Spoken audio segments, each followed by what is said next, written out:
Anginibingelele bazalwane egameni lenkosi yethu Jesu. So sokwenza i-revision namhlanje izinto esike sazenza kulezi insuku ezidlule. Sino line njengoba siubona onama waymarks i5 1 2 3 4 5. Njengoba sazi ke this is an agricultural model, this is agricultural line. Mesikhuluma ngoHosea chapter 10 verse 12 no Jeremiah chapter 4 verse 3. So bese sizomhlanganisa no Matthew 13 mesikhuluma ngestory on the parable of the wheat and the tares. So this is this line ekuwukuthi there's this plowing process, then mase kuplawiwe what you do, and then bese utshala i-seed, right? I-seed uyifaka ngaphansi komhlabathi, you bury it, and so bese iyakhula kuzokhula i-blade, bese kuba isitshalo or isihlahla or esiphelele esine-fruit. And then sitheke udinga imvula-ke. This is early rain, right? Ukuze le fruit bese-ke or lesi sihlahla sikhule. And then bese-ke kube ne-latter rain. Udinga-ke manje this latter rain ukuze-ke leya fruit-ke ivuthwe-ke manje. And then mase ivuthiwe-ke le fruit, i-process elandelayo is the harvest. Kuyavunwa-ke manje. So yiyo-ke leya model esinikwe uNkulunkulu inama waymarks ayi-5, 4 spaces in between, 1 2 3 4, or ama dispensations ayi-4 in between. So yeah, so this is the template esiyisebenzisayo, and so siyazazi zonke lezi zinto. So into esiyenzayo-ke manje nangoHosea 10 verse 12, Jeremiah 4 verse 3 and 4, and Matthew 13. So sithatha lapho-ke lezi zinto, and then bese sikwazi ukwakha leya line. So sithi-ke yona agricultural model-ke le esinayo. And then-ke bese-ke siyasuka-ke manje sifaka ama-waymarks ethu, because sifuna ukubona-ke manje ukuthi-ke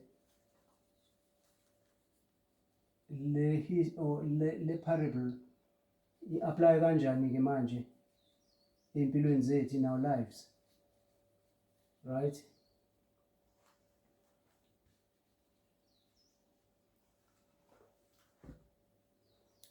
Okay, so naya-ke iline yethu nama waymarks ayo ayi-4.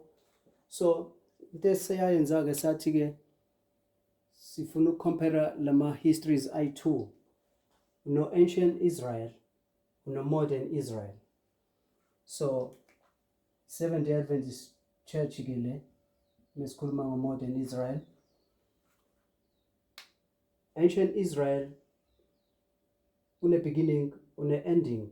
We have the Alpha history, and then you have the Omega history of ancient Israel. So the Alpha history ka Moses, siyakhumbula ngithi, from Egypt. And then Omega history, the Alpha ka Christ, so begi cross kanje. This is the history of Christ. This is the end of ancient Israel, right? So bese siyabuya modern Israel. Then modern Israel sithe sino William Miller in the beginning, meqala leya history. And then bese siba ne history yokugcina, the history siyibiza ngokuthi history of the 144,000. history yethu le. So ke sithi sifuna ukucomparisha le history because we senze ama parables. Remember ukuthi ama parables asithe yini? Parables, you take into in the natural form and then you bring it to its spiritual form. Natural to spiritual. So a principle vele esiyithola ku 1 Corinthians chapter 15 verse 46. First natural and then spiritual. Sasithe for example igusha leli nali igusha lethu, but igusha it is in the natural form. Fanele ndikufundise something in a spiritual form. So igusha likufundisana ukuthi igusha representa uKristu, right? Or the followers of Christ. So yona into the real thing, into ngempela ofuna ukuyi-understand kule story. You want to understand spiritual application salesi story, right? So igusha ke li representa leyo nto. Sasikhulume nge-shepherd, salinganisa nayo induku kamelusi. So umelusi istory esifuna ukukufundisa something ngobani? NgoKristu, angithi? So zonke lezi zinto zirepresenta something or zikufundisa something. So yonke esifuna ukufocusa kuyona, the spiritual sense of sonke lesi story nalezi zinto esikhuluma ngazo.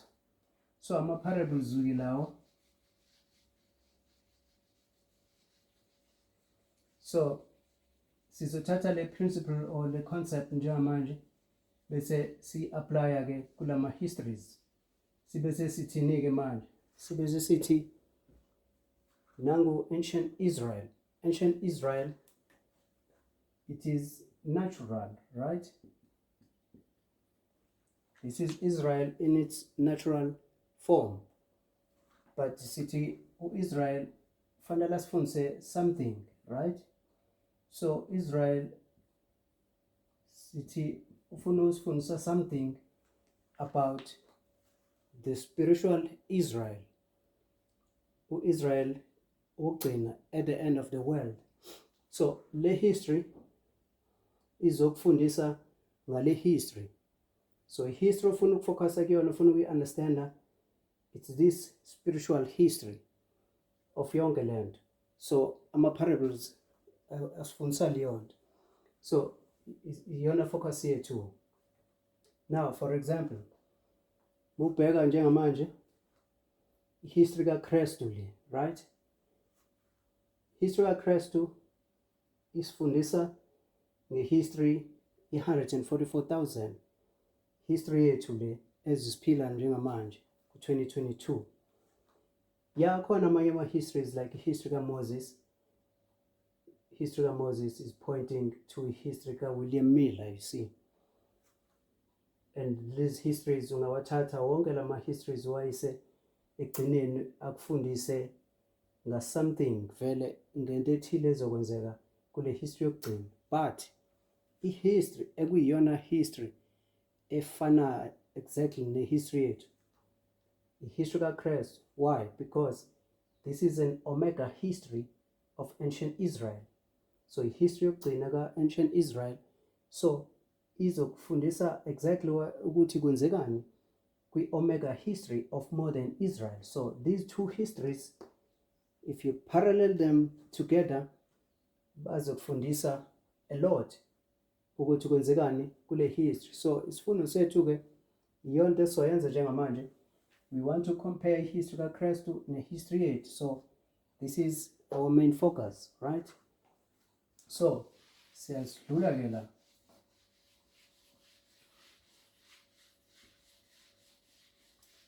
Right, so uzokhumbula ke ukuthi ke sikhulume ngani.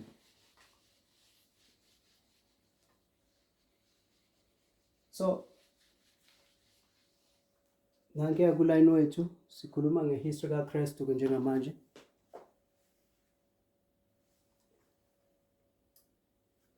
So sasithe iprinciple or sasithe iqala kule history.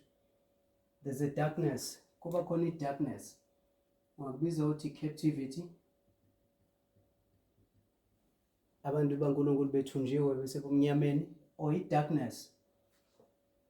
So ithi ke lento ine-agricultural model ila kusho ukuthi umhlabathi is a fallow ground, or umhlabathi ugwadule, unameva, una yonke into ongayicabanga, right? So before utshale fanele wenze njani? You have to prepare the soil, plowing. So sithi ke namanje ke because sikhuluma ngezinto ezi-spiritual njengamanje, so people are in darkness, there's darkness, and then mekhona i-darkness inefanele iqhamuke ke manje. There has to be some form of light or increase of knowledge, according to Daniel 12 verse 4. Mesingamfunda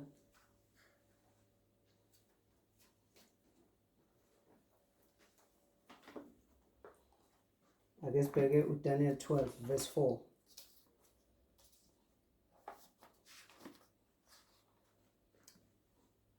But thou, O Daniel, shut up the words and seal the book, even to the time of the end. Many shall run to and fro, and knowledge shall be increased. So uDaniel ukhuluma ngokuthi there's a time of the end.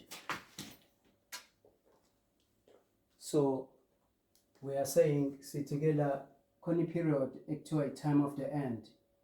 So time of the end ila qala khona ke manje ukuphela. This is the beginning of the end. Or so ila ke manje uzobona khona kuba khona this increase of knowledge according to Daniel 12:4. So there has to be this increase of knowledge. Njengoba wazi ke mesithatha lezi zinto sizibeka in a spiritual sense, ukuthi umuntu ukuze aphume esonweni first fanele anikezwe information, increase of knowledge, ukuze akwazi ukubona isono sakhe, right? Then mase ebona isono sakhe bese kungena liyanto ethi fear God. So uyamesaba uNkulunkulu. Uma umesaba uNkulunkulu uzohlukana nesono sakho. Qala kokuhlakanipha ukumesaba uNkulunkulu, right? So time of the end ila ke manje abantu bephuma ebumnyameni. This is the beginning of the increase of knowledge, right? So njengoba sishilo ke sikhuluma ngestory sikaKristu ke la. So sifuna ukusithatha sisihlanganise nestory sethu. So in the time of Christ as 10, time of the end yayinini?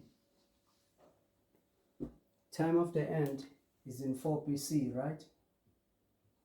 Nalesikhathi kuzalwa uKristu. And then iwayimaka elandelayo sasithe u27 AD Kristu mase baptized. Angithi? Because this is where you are baptized, right? Step esilandelayo sasithe 34 AD, right? Seluyibhala phezulu lento ngoba sisebenzisa la ngezansi. So sino 4 BC sibe no 27 sibe no 34, sizochaza ke lama waymarks, sibe no 70, sithi roughly 100. So nanki uline kaKristu uzofika egcineni. 4 BC uKristu uyazalwa, 27 AD uKristu uyabaptizwa, and then uzobe seshumayela imessage yakhe bamuse siphambanweni nje basazi. And then ngo-34 AD kuzokwenzekani? Ama-Jews azo-reject i-gospel okugcina ngesikhathi ekhanda uStephen ngamatshe. And so siyazi ukuthi-ke ngo-34 AD. By the way, la kuphela khona i-prophecy ka-70 weeks angithi, because prophethiwe yonke leyanto according to Daniel chapter 9 verse 24 to 27 ukuthi Israel unikezwe 70 weeks, right? Angithi sustain kahle kahle le prophecy iphela kuba the whole prophecy la it is 2300 days angithi, bese kuthiwa kodwa but Israel is given 70 weeks, which is 490 years, years, because according to Ezekiel 4 verse 6, according to Numbers 14 verse 34, a day is equal to a year. Usuku lilingana lufana nonyaka uma sikhuluma ngalama prophecies. So sithi ke 70 weeks unikezwe abantu bakwa-Israel. Kulo 2300 days kuthiwa kuDaniel, don't worry ngalo 2300 days, kuDaniel 8 verse 14 kuthiwa la abantu bakho only banikezwe u-70 weeks, Daniel 9 verse 24 to 27. So worry about the 70 weeks wena, which is 490 years, ukuthi abantu bakho according to verse 24 Daniel chapter 9 baphenduke babuyisane noNkulunkulu and to anoint the most holy, isho kanjalo. So njengoba abantu bakaNkulunkulu ubazi kade bekhonza izithombe befuna ukuhlukana noNkulunkulu, uNkulunkulu abathumela amakhosi to destroy them, aphinda baqoqe. Kuthiwa ke manje nginikeza 70 weeks ukuthi niphenduke. Emva kwaloko uNkulunkulu uzihlukanisile nalaba bantu, right? And so lo 490 years siyamazi ukuthi usuka kuphi, usuka ku-457 BC, sazidadisha lezi zinto according to Ezra chapter 7 verse 13. I-decree le ekuyi-starting point sale ma-prophecies ave sofunda ke nge-70 weeks namhlanje senza nje i-highlight ukuze sibuyele back to our story. So i-point esize kulona ukuthi mawuqala u-70 weeks la or 490 years uzophela phi? Uzophela ku-34 AD. So ngo-34 AD uNkulunkulu uqedile ngo-Israel. If abaphendukanga la kule point, gospel iphumile ke manje kwa-Israel, iyaphi? Iya kwabezizwe. First the church, and then to the Gentiles. So ihamba kanjalo nje ukuthi first i-judgment iqala endlini kaNkulunkulu and then bese imove iye kuma-Gentiles. So ileyo principle. So sithi ke nje ubona ke manje sikhuluma ngo-34 AD la bazostona uStephen, symbol utheleni wathi symbol ke leya ye-rejection, ukuthi this is the last token to show ukuthi bayi-rejecta le gospel. And then ke ngempela ke ba-reject uKristu uqobo, because Daniel chapter 9 verse 26 no 27 kukhulunywa ngo-1 week la egcineni kwale prophecy. You have 1 week. So oqala nini? Oqala ngo-27 AD uyophela ngo-34 AD. Le period yiyo le, this 1 week 27 to 34 AD iviki lokugcina leli kule period yalo 490 years, which is how many days in a week? 7 days. So this is 7 years. Jebubon 7 years uKristu uzofika abazobancenga abantu baka-Israel ukuthi mabaphenduke, but abazophenduka, right? So we know ukuthi in the midst phakathi kwalo 7 years ngo-31 AD bazomenza njani? Bazombethela esiphambanweni. uKristu ufikile wahlala eyindodana kaJacob kaJoseph wasihlala sonke lesikhathi abesileli, but uqalwe nini anointwa as a Messiah ku-27 AD ila aqala khona umsebenzi wakhe ke manje ngesikhathi ebaptizwa uJohn the Baptist. And so after that uzosebenza for 3.5 years esebenza ministry yakhe. After that bazombulala abese yavuka abese phinde ekhaya ezulwini. Lo 3.5 years osele, because you have 3.5 years uKristu ezishumayelela yena ngokwakhe, and then you have 3.5 years eseshumayela manje esebenzisa the disciples, ama-disciples, right, ukuthi mawashumayele lento zoyizwa mekuthiwa shumayelani iqala endlini ka-Israel. So lo munye 3.5 years sekushumayela ama-disciples ashumayela endlini yakwa-Israel, because kuthiwa according to Daniel 9 verse 26 and 27 uzokwenza i-covenant with many for 1 week. So le covenant bekufanele yenzekile ukuthi banikwe ithuba abantu bakwa-Israel ukuthi baphenduke. If abaphendukanga la,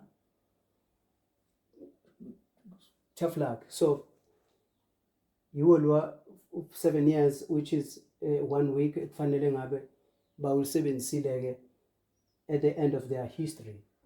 So ke siyazi ukuthi ke bazo rejecta i-gospel, bagcine bekhanda uStephen ngamatshe 34 AD, and then Acts chapter 7 verse 55 usitshela ukuthi uStephen wabona, uyasho ukuthi ubona uKristu emile ngalesikhathi bemkhanda ngamatshe. Angithiwa bagijima bonke with one accord beyomkhanda ngamatshe masesho njalo.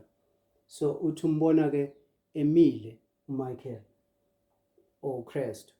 And so ke siyazi ukuthi uKristu memile isho ukuthini lona, because uKristu kuthiwa uhambile waya ethempelini likaNkulunkulu wafike wahlala kwesokunene, right, meqala this ministry of the priesthood as God in the temple, mayelana nezono zethu in the holy place, angithi, because khona i-throne lapha, right. So ufike wahlala kwi-throne in the holy place. So mekuthiwa uyasukuma, siyazi ukuthi ministry khona something is into eyenzekayo njengamanje, and imayelana nokuthi i-probation isivaliwe, because according to Daniel 12 verse 1 siyazi ukuthi if uMichael esesukuma then i-probation isiphelile, right. So this is this symbol esinotayo la ukuthi ke ngo-34 AD siyazi ke manje ukuthi kuphelile ngo-Israel, right. So sithi ke this 490 years, this 70 weeks isifundisa nje ukuthi uNkulunkulu udila kanjani no-Israel kuze kufike ekugcineni, right.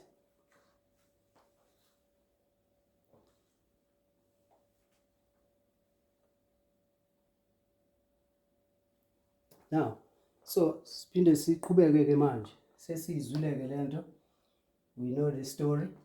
Sizama nje ukubeka lama waymarks esithombeni ukuze so understand ukuthi siwathola kanjani.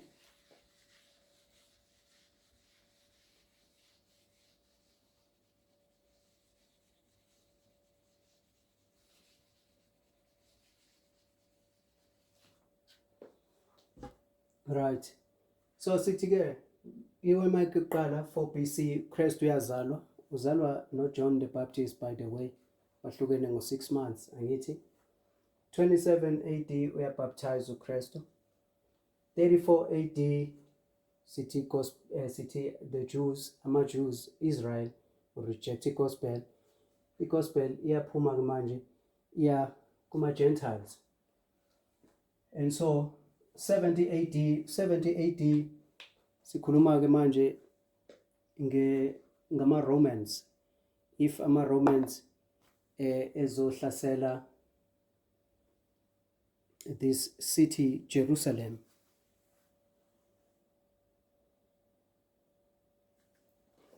So, mofunda Matthew chapter 24, sikale verse 14, to Allah, and this gospel of the kingdom shall be preached in all the world for a witness unto all nations, and then shall the end come. So, uKristu ke lo Matthew 24 ubonisha ama-disciples akhe ngama-events azokwenzeka ngaphambi kokuba aphinde abuye the second time. So, kuthiwa ke le gospel izopreachwa kuwo wonke umhlaba, right? For a witness. Verse 15. When you therefore shall see the abomination of desolation spoken of by Daniel the prophet stand in the holy place, whoso read it, let him understand. Uma ngabe nibona i-abomination of desolation ekhulunywe ngayo umprofethi Daniel imi endaweni engcwele, flee to the mountains. Oh, ishilo kuthiwa ofunda, whoso read it, let him understand. Bese kuthiwani? Then let them which be in Judea flee into the mountains. OseJudea makabalekele ezintabeni. Right? Let him which is on the housetop not come down to take anything out of his house. Neither let him which is in the field return back to take his clothes. Siyaqhubeka story, and woe unto them that are with child, and to them that give suck in those days. So kukhulunywa ke nge-destruction la ezokwenzeka kwa-Israel. Ezukhumbula mesikubuyela back emuva, some 600 maybe more than that years ago, ngesikhathi kuprofetha uJeremiah uzoprofetha ukuthi kuzoqhamuka ama-Babylonians abathatha bayise kwi-captivity. Why? Because babekhonza izithombe, bahlukene noNkulunkulu wabo. So this is a punishment. Angithi yabona, ngempela uNkulunkulu wabanikela esandleni sama-Babylonians, abathatha bayisa iBabylon captive, bayishisa i-city, bayishisa itempeli, bashisa ama-walls. Siyabona. Now uNkulunkulu uphinde waba-establisha ke after 70 years, and then waphinde waba-establisha as a people ngesandla sikaCyrus noDarius no-Artaxerxes, amakhosi asePersia esebenzisana no-Ezra and the elders of Israel. Kwa-establishwa itempeli, kwa-establishwa iJerusalem, kwa-establishwa everything, and wafika uNehemiah wakha the walls nje basikhumbule. So babuildwa as a nation again. So sithi manje banikiwe opportunity ke njengoba besifunda ke according to 70 weeks ukuthi ke banikiwe ukuthi bafanele babuyisane noNkulunkulu, bebe under probation sonke lesikhathi. But siyazi ukuthi azange bayisebenzise le opportunity njengoba sisho ngo-34 AD bazosihlukanisa noNkulunkulu, right? So maybe sihlukanisa noNkulunkulu ngo-34 AD, what is going to happen ngo-AD 70? So ngo-AD 70 kuzofika this emperor Vespasian, but uthuma ingane yakhe, his son Titus, uye orula ama-armies ase-Rome ngalesi sikhathi. So Titus uzofika ngo-70 AD, but Titus before afike ngo-67 AD sisho ama-armies ase-Rome before afike ngo-70 AD azofika ngo-66 to 67 AD azofika surround iJerusalem. I-prophecy 10 ithe masenibona this abomination of desolation ekhulunywa uDaniel standing in the holy place. Angithi isho njalo? So we make an application ke kule nto ke manje, because uthi Ellen White uzositshela ukuthi kwenzekani la kwi-Greek controversy ukuthi what is this abomination standing in the holy place in this context, in this application. khulunywa ngama-Roman standards. So angithi uyazi mekuliwa ukuthi i-army kuqala kuzofika amahashi ngapha, i-army ime ngale nenye i-army ime ngapha, bese kuphethwa ama-standards esikhuluma ngama-flags angithi lama-flags, these buttons abaphathayo lama-flags. And so i-flag-ke libalulekile because mesafika sagxumeka ama-flags endaweni yenu, it means sesifikile, and it means futhi manje this is our territory, and manje from now on sinifuna ningale kulama standards. If uniza ngapha kwalama standards vele kusho ukuthi it's war. So once safaka ama standards ethu in your land, it is our land, angisiyabo, and sesifikile ke manje. So ithi ke leyanto ama-Romans afika ngo-67 AD, but somehow, for some reason, athe mese fikile ama-Romans, but decide futhi to pull back ukuthi no, asiphinde ekhaya, engathi kunama-issues enzeke emuva, these issues in the cities, these lama riots and so forth, these kwafanele bayishiye i-army ukuthi mabahamba bayolungisa izinto ekhaya, angithi yabo. So but kodwa bese befikile ngo-67 AD bethi bazoyidestroya lento yaseJerusalem. Now i-prophecy ithi mase nibona this abomination standing in a holy place, wenzani? Flee to the mountains, kusho njalo lapho. So ama-Christians, the true Christians abalandela izwi likaNkulunkulu, history will tell you, Ellen White will tell you, the great controversy ukuthi after ama-Romans ephinde emuva, the Christians, they fled to the mountains. Babaleka ngempela, batholi opportunity yokuthi baphume eJerusalem, right? And baphuma babalekela to this other city or some place to Petra, if I'm not mistaken. So babalekela kuleyo ndawo, baphuma in this city Jerusalem, siyabona. So bathole opportunity ke because ama-Romans ahambile ke, and azohamba for 3.5 years, roughly 3 years. But ama-Romans, they are coming back, bayabuya ngo-70 AD. So ama-Jews mebona ama-Romans ephinde emuva, ba-rejoice inside the city, bejabula, bezincoma ukuthi ye babalekile, they are scared of us, bayesaba ngithi. So kwajatshulwa, kwanconywana, kwaphanyiswana, daikon, strong army yethu, bavele ba-decide ukuthi avele bagoduke.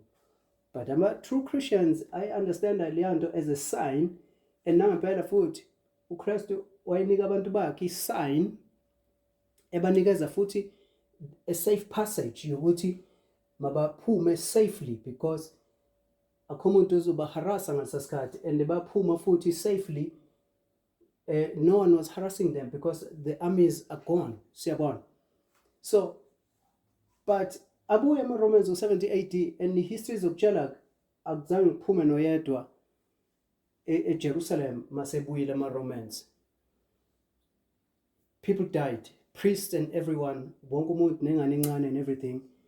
So history zokutshela ukuthi history, i-city was surrounded ngendlela yokuthi akekho kwazi ukuphuma.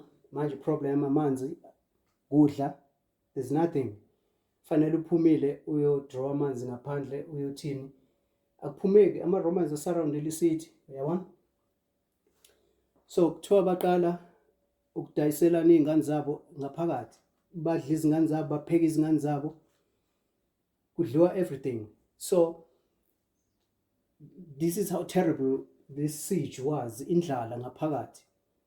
Kuthiwa iso lengane lingamdabukeli ugogo walo, kuthiwa uzothi ugogo ehlafuna something, ingane imphuce something, lento ayihlafunayo imphuce emlomeni, idle yona. Kuthiwa abantu babedla ama-leathers, ama-sandals abo, uthatha i-leather le ye-sandal yakho igqokile udle yona ngendlela ekwakulanjwe ngayo lapho.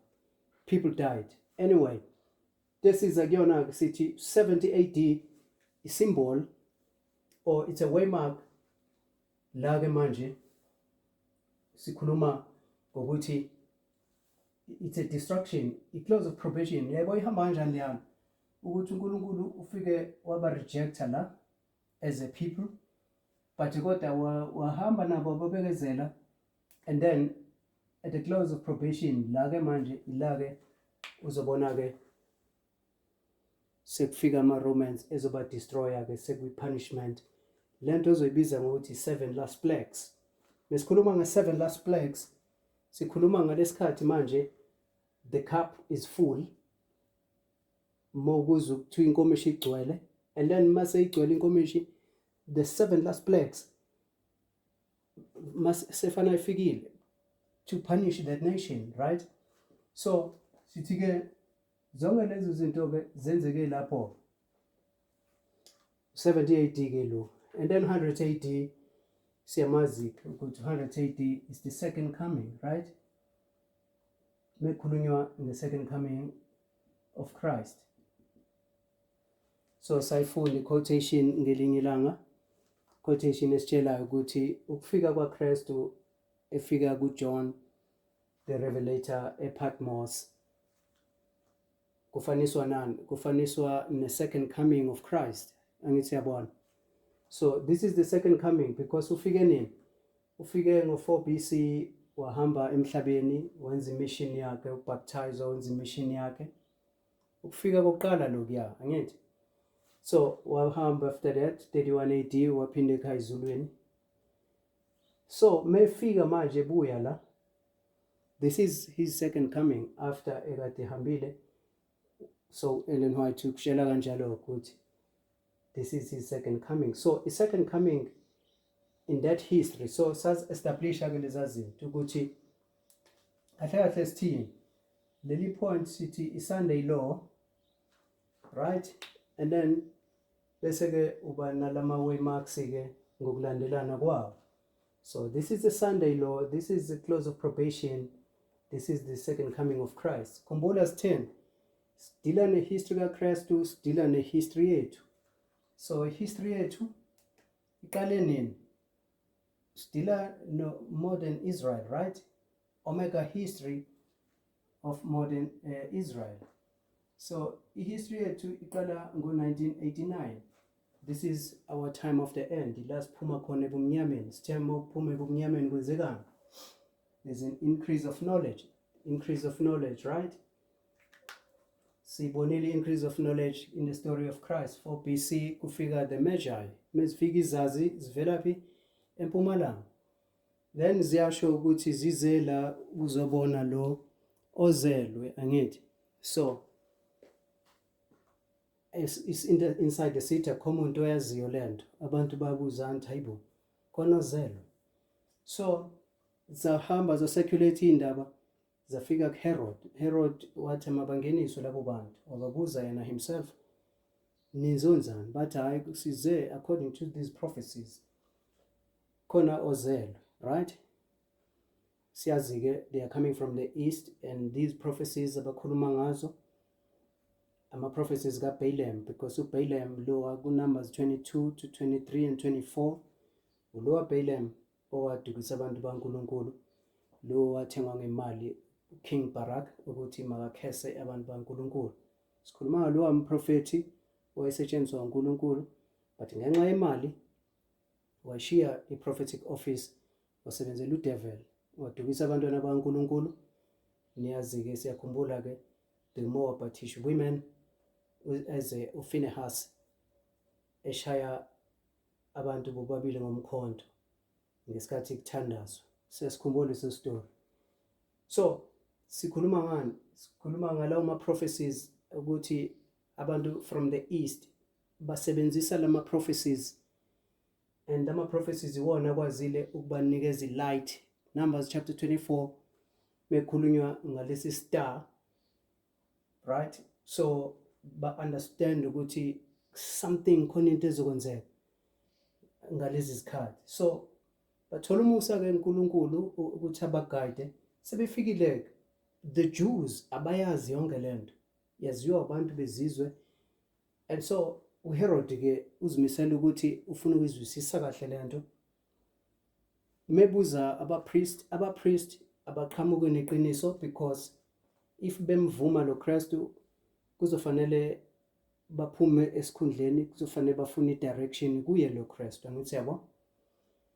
So it's about position. So bazimisela abapriest ukumrejecta right from the beginning. Mekufikwa nje kuzokhulunywa ukuthi khona ozelwe, abapriest bamrejecta. But uHerod ngoba usmart wababona vele ukuthi they are rejecting or abaphumi neqiniso. This is why ebuza the Magi ukuthi okay, menithi ke niyombheka kumntwana mengabe nimthola, yabona, nize nidlule ngapha ningitshele kwenze nami ngiyomworshipha umntwana, because uyayisensa lento uHerod ukuthi akho qiniso kuyo yonke lento ekhulunywa ilaba priest, siyabona. Now sikhuluma ngani? Sikhuluma leadership rejecta this increase of knowledge, yonke esikhuluma ngayo. But there are some people who understand the increase of knowledge, like izazi zasempumalanga, including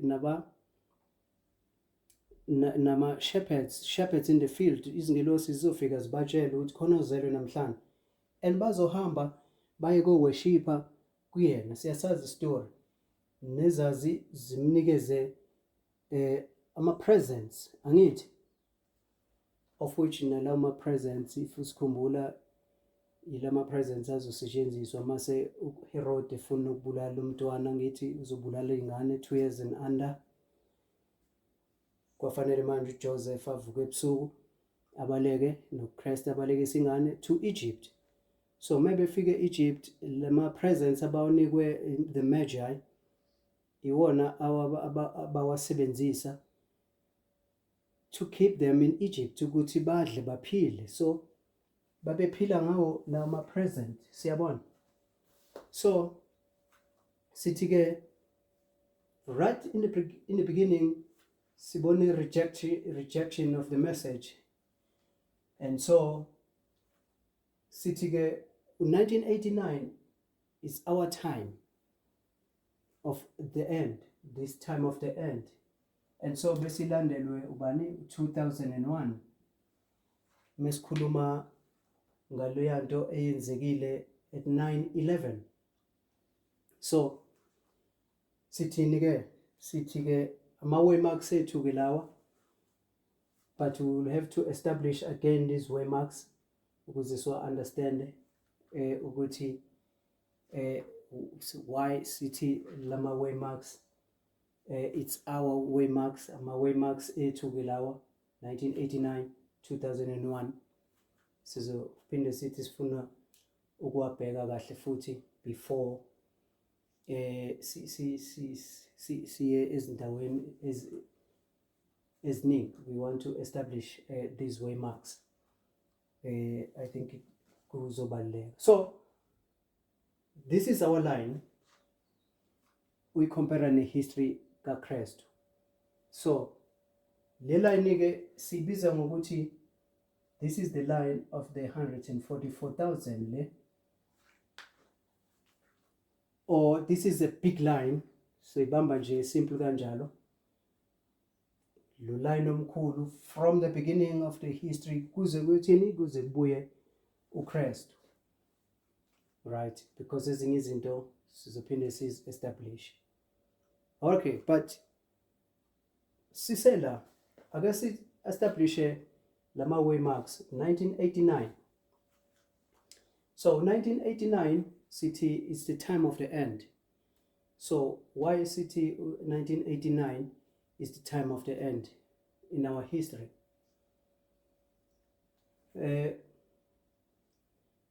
Kulula ukuthi ngavele nginikeze nje to throw izinto ukuthi why sithi 1989, kodwa siyofanele sithi ukubheka kancane in the Bible. So kuze sikwazi ukuthola ukuthi 1989 uyi time of the end kule history yethu, kufanele senze njani? So history soyibheka njengamanje sibheke lama histories ayi-2. So sikhuluma ngani la? Sikhuluma ngo-modern Israel, right?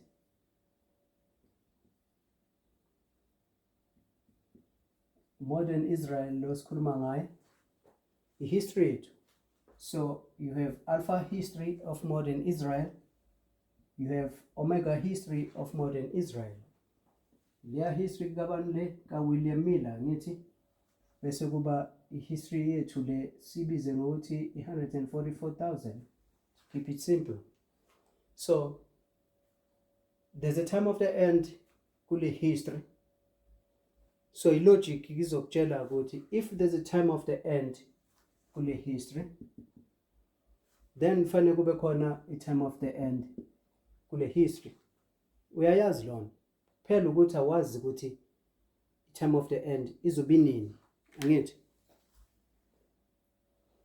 So time of the end kule history is 1798. This is Daniel chapter 12 verse 4. Make sure Daniel sealed the book even to the time of the end. Great controversy Eleanor to sitshelile ukuthi 1798 is the time of the end.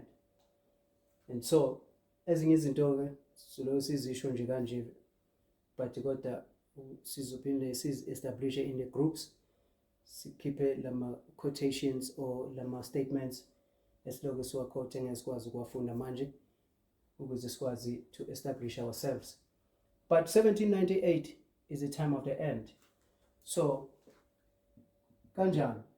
So iBhayibheli lizokutshela ngo-1260 years. Revelation chapter 12 siyamazi ke. Revelation chapter 12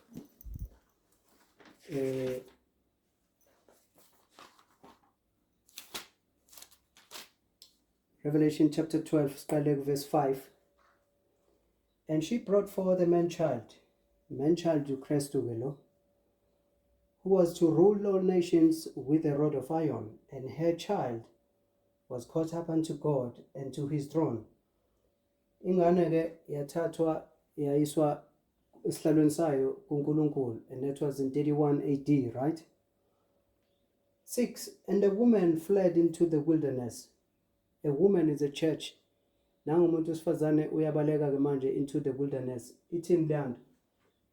After uChrist engasekho esezulwini, idragon izopersecute umuntu wesifazane, and idragon sithe uba idragon la ebeyipersecute ingane, that was pagan Rome, amaRoma lawa. And so sikhuluma ngamaRoma ke manje ezopersecute ibandla likaKristu. Bazoqala ngebandla labapostoli la persecute ke njengoba sazi most of them bafa abapostoli ngesandla sama-Romans, including uPaul, right? Even John bazama ukumbulala but bahluleka ngithi ezeyiswa i-island Patmos. So ile persecution esikhuluma ngayo ke manje, this dragon is persecuting the woman angithi. But even after 100 AD seqala these churches, these 7 churches zikhulunywa ngazo Revelation chapter 2 and 3. So kuzobe sikhulunywa ngale history yalo muntu wesifazane, this church, and isikhuluma nge-persecution ezokwenzeka abantwana baNkulunkulu, ama-persecutions abazowathwala la. But umuntu wesifazane is gonna flee into the wilderness, uzobaleka aye enhlango according to this. So uzothini-ke manje? And the woman fled into the wilderness, where she had a place prepared of God, that they should feed her there 1,260 days. Uzohlala 1,260 days kule ndawo afidwa kuyo uNkulunkulu. So sithi ke this wilderness. So le nhlango, and ke enhlango ke is desert, and ke uzobona ke kuzoba khona ubumnyama obukhona la. Besikhuluma ama-7 churches, because ihashi liqala limhlophe, 7 seals, Revelation chapter 6. Isili yokuqala ihashi limhlophe, esibili libomvu, esithathu limnyama, gcine seli-pale, seliwukufa leli hashi. Sikhuluma ngegospel ukuthi izongena ebumnyameni, angithi? So izothi uma ingena ebumnyameni igospel, Then ke manje lo 1260 siyamazi uqala nini? Uqale ngo-538. Meqala ngo-538 uyophela ngo-1798. And so sithi ke manje la iphela khona le prophecy. Mekuthiwa the time of the end la kuphela khona lo 1260 years. Uphela ngo-1798. Time of the end ke leya. And so isho ukuthini ke leyo? Ibe sisho ukuthi if la khona time of the end la njengoba sithi 1798 khona ubumnyama, nangapha fanele kube khona ubumnyama ukuze kube khona this time of the end. So singayanga nje into details kuyo yonke lento, into esingayisho nje la, uzokhumbula ukuthi theme kuqhamuka ukukhanya ke la uNkulunkulu uzobuild ibandla lakhe using William Miller. Ngithi sikhuluma ngengilosi yokuqala, sikhulume ngengilosi yesibili. Angithi ingilosi yesibili ezophela nini? Ngo-1844. Angithi uyasazi istory ukuthi uChrist bebethe uzobuya ngo-1844, but uChrist akabuyanga ngo-1844. Angithi so ngoba ubezobuya nini? Sometime in the future ubezobuya uChrist. And sithini? Sithi ubezobuya ngo-1863. So si-establishile leyo nto. Angithi uChrist ubezobuya ngo-1863 but akabuyanga ngo-1863. If uChrist engabuyanga ngo-1863 sithini? Sithi leli bandla lama-Millerites as much as uNkulunkulu kade lisebenzisa, but mase ufika ku-1863 leli bandla selisebumnyameni, lingena kwi-darkness ke manje. And uma lingena kwi-darkness lizohlala iminyaka emingaphi la kwi-darkness? Lizohlala 126 years, right?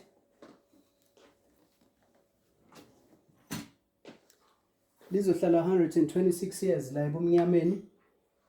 And so kumele lizohlala 126 years from 1863, 126 years ukuthatha akubeke ku-1989.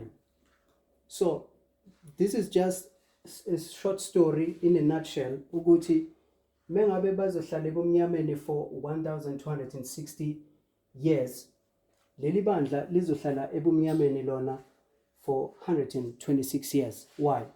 Because according to Revelation 12 verse 17, Revelation 12 verse 17 kuthiwa la angithi dragon kade ixoshisa umuntu wesifazane for 1260 years. Verse 17, and the dragon was wroth with the woman and went to make war with the remnant of her seed, which keep the commandment of God and have the testimony of Jesus Christ. So dragon izohamba manje, if sibona manje ukuthi angithi ihlulekile la because uNkulunkulu raise ibandla lakhe manje. So as long ibandla laNkulunkulu lilandela imithetho kaNkulunkulu, as long lilandela imessage kaNkulunkulu, the church of God is safe. Fanele siyenze iqine ke lento seyisho izwakale lento. Ibandla laNkulunkulu uNkulunkulu likhiphile ebumnyameni ngo-1798 ngesandla sika William Miller, using these three angels messages 1, 2 and 3 1844. And so these three messages wona akwazi ukukhipha ibandla laNkulunkulu ebumnyameni. As long behleli kwimission kaNkulunkulu ba safe, as long be uphold these foundations, because according to 1 Corinthians chapter 3 kuthiwa fanele ubuilde kulama foundations already uKristu asebuilde kuwo. If you build your own foundations wena, then uyalahleka. So into soyinotha ke manje sizothi ku-1863 ila uzothola khona ukuthi these people babuilda manje kwenye foundation, and ababuildi manje kuleya foundation ebekade uNkulunkulu eyisekelile. So yona ke into le ezobenza babe sebumnyameni manje. This is why bozwe kulezi isikhathi ezidlule besikhuluma ngalama charts, because you have these two charts, right? Kule history 1843 chart, 1850 chart. Lama charts are two. Lama charts represent the foundations of this church, right? So ukuthi as long behleli lama foundations ba safe, but sizothi isikhathi masiqhubeka njengoba sisho bazobuilda a different chart manje. Ngo-1863 le chart sithe ikhona prophecy eyi-removayo, angithi remove this prophecy i-2520, and so if you remove this 2520, and so ke manje kusho ukuthini? Kusho ukuthi you are fiddling with these charts, or you are uzama ukushintsha lama charts, right? But according to early writings 74 lo besimfunda namanye ama-quotes esiphinde siwafunde later, kuthiwa lama chart mawangashintshwa mawangaguqulwa. And so if you are removing one of these truths, kusho ukuthi lilonke ushintsha lama chart. And so anyway, if moving forward uzothola vele ukuthi iyona into eqhubekayo eyenzakalayo la. Khona abantu manje asebeqhamuka, abantu abakwi-Seventh-day Adventist Church, abantu abayi-leadership, abantu asebefuna ukunikeza i-direction manje ukuthi leli bandla lizoshonaphi, siyabo. And so manje vele manje umoya kaNkulunkulu awusalidi la, sekulida human wisdom, and then manje abantu sebeyazilawula, and then uNkulunkulu akasekho ke manje. And ngaleyo ndlela sithi this church is in darkness ngaleyo ndlela. And so sithi ke ngo-1863 leli bandla lizongena ebumnyameni. And so kumele ingene ebumnyameni ke njengoba benibonile ukuthi langene ebumnyameni for 1260 years. So sithi la lizongena ebumnyameni, but not for 1260 years, 126 years, right? Because sikhuluma ngani manje? This is 1260 years, and sikhuluma nge-10th, angithi? So 126 is the 10th of this, or it's a remnant. Angithi besifunda uRevelation 12 verse 17 ukuthi udevil uzohamba or the dragon liyokwenza i-war with the remnant, because still in a history ye-remnant.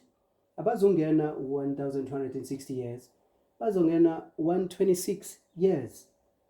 Siyabona? So because this is the history of the remnant. Isaiah chapter 6 verse 13,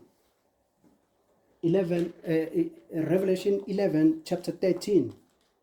Asqale Revelation 11 chapter 13. Tuanda.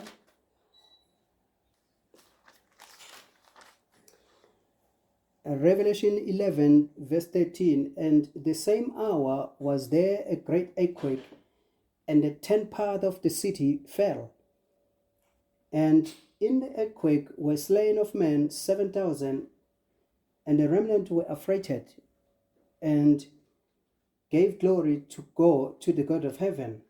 So, a 10th part of the city fell. So, 10th part of the city fell. Khulunywa ngani la? Ama cities mangaphi? Ama cities awu 10. 1, 2, 3, 4, 6, 7, 8, 9, 10. Or ama kingdom ngizothini? This kingdom, what is a city in the Bible? A city represents a kingdom. So you have these 10 nations kahle kahle.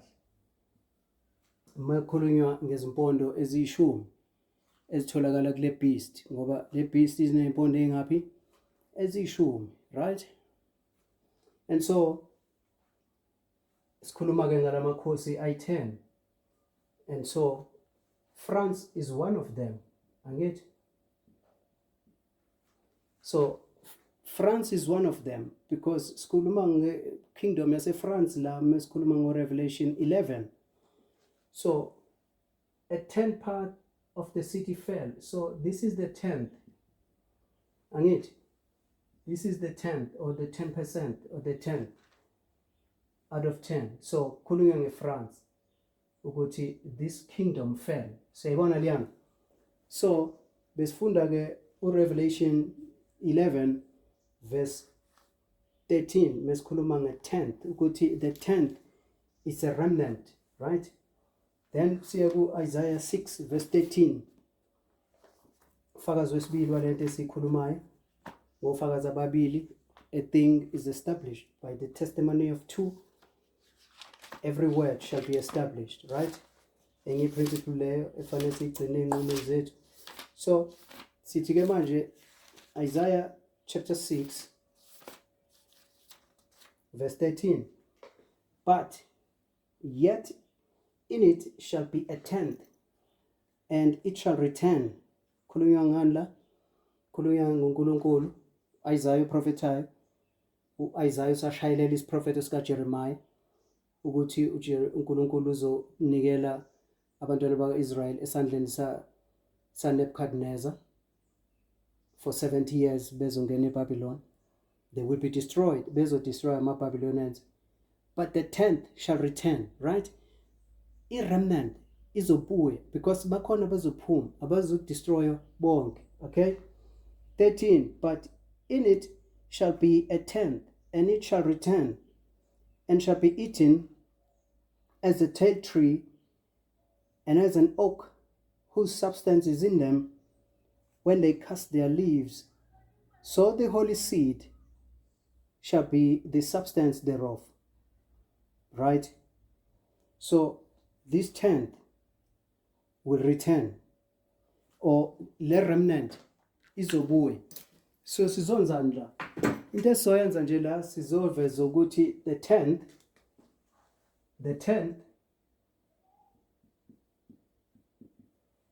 is a remnant. Insali amagama afanayo lawa. So usathane ke kuthiwa udiniwe, and uzohamba manje to make war with the remnant of her seed. Revelation 12:17.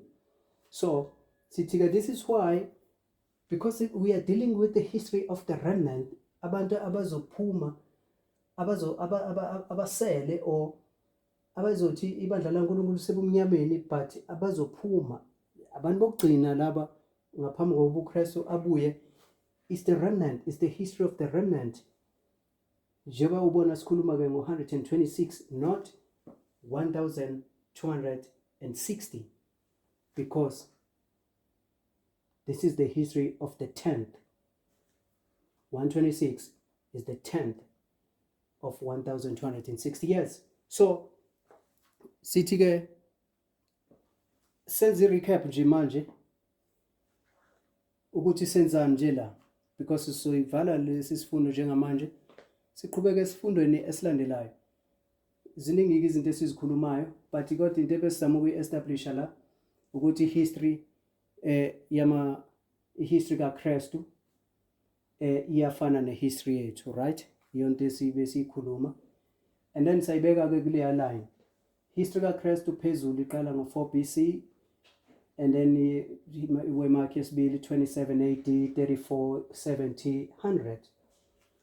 And nathi ke sineyethu history ke manje eqala ngo-1989 ize 2001 kube yi-Sunday Law, close of probation, second coming. Asinawo ama-dates because lama histories lama waymarks ayi-3 sisaya kuwona, right? So sithi in a nutshell iyona history yethu ke le, senza nje i-comparison la. Into ebesiyenza besifuna nje ukuprove ukuthi njengoba sifuna ukuprove leliya point u-1989 ukuthi simthola, sizaveza loo nto nje ukuthi i-history yama-Millerite in a time of the end. So history yama-Millerite may in a time of the end, obvious nathi at the end of the world fanele sibe nani, sibe ne-time of the end, right? Nathi fanele sibe ne-time of the end, right?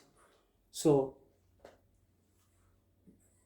sabe sesiyaveza ukuthi sithola kanjani i-time of the end. So simple form nje sisaya kwenye sizophinde si-establish leli point, but sithe kuleya history leliya bandla silibonile lingene ebumnyameni ngo-1863. Leya period ke manje kuthiwa Laodicean condition, right?